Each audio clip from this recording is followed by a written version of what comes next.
అందరికీ తొలి ఏకాదశి శుభాకాంక్షలు. మీ విజయ్ కుమార్ గంట. తొలి ఏకాదశి అనగానే విష్ణువుకి చాలా ప్రీతిపాత్రమైందని చెప్పి భావిస్తారు. ఆయన్ని ప్రత్యేకంగా పూజిస్తారు. నిజానికి మానవ పరిణామ క్రమంలో లౌకికంగా ఆలోచించినప్పుడు విష్ణువు తొలితరం మానవ సమూహానికి నాయకుడు. నూతన అన్వేషణలను ఆయన ఎన్నో సృష్టించారు. వ్యవసాయం దగ్గర నుంచి సాగునీటి వ్యవస్థ వరకు, పంటలను విత్తనాలను వెదజల్లి పంటలను పండించడం కోసం, ఈ పంటలకు ఎప్పుడు సాగుతాయనే దాని మీద ఒక ఆయన. నిజానికి ఈ కాలంలో పంటలు పండి తొలి ఫలసాయం వస్తుంది. అప్పట్లో ఎక్కువగా కూడా కాయధాన్యాలే పండించేవాళ్ళు. అలా పండించినటువంటి కాయధాన్యాల్లో జొన్నలు,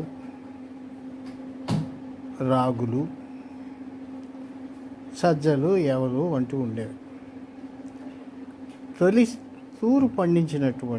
తొలిసారి పండించినటువంటి పంటను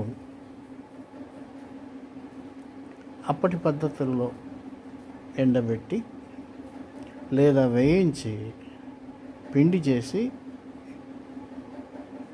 వాటిని తినేవాళ్ళు. వాటిని సాగు పద్ధతులకు మూల పురుషుడైనటువంటి తొలి మానవుడికి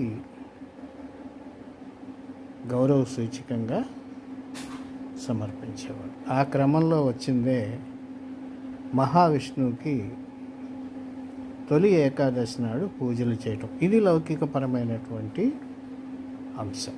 అంటే అటు హేతుబద్ధంగాను ఇటు చారిత్రక పరంగా కూడా తొలి ఏకాదశి భారతీయ జీవన సంస్కృతి. ఇది ఒక మతానికి, ఒక దైవానికి అయితే ఒకళ్ళకి సంబంధించింది కాదు. పంట కాలంలో వచ్చినటువంటి కాయధాన్యాలను పిండి చేసుకుని, అప్పట్లో ఎక్కువ రొట్టెలు తినేవాళ్ళు, గమనించండి. పిండి చేసుకొని దాన్ని తీపి చేసి అందరికీ పంపిణీ చేసి సంతోషించేవాడు. తొలి ఏకాదశి మన క్యాలెండర్లో మొదట కనపడేటటువంటి ఏకాదశి. ఇది హిందువులు పవిత్రంగా భావిస్తారు, అందరూ పవిత్రంగా భావించాలి. అంటే ఒక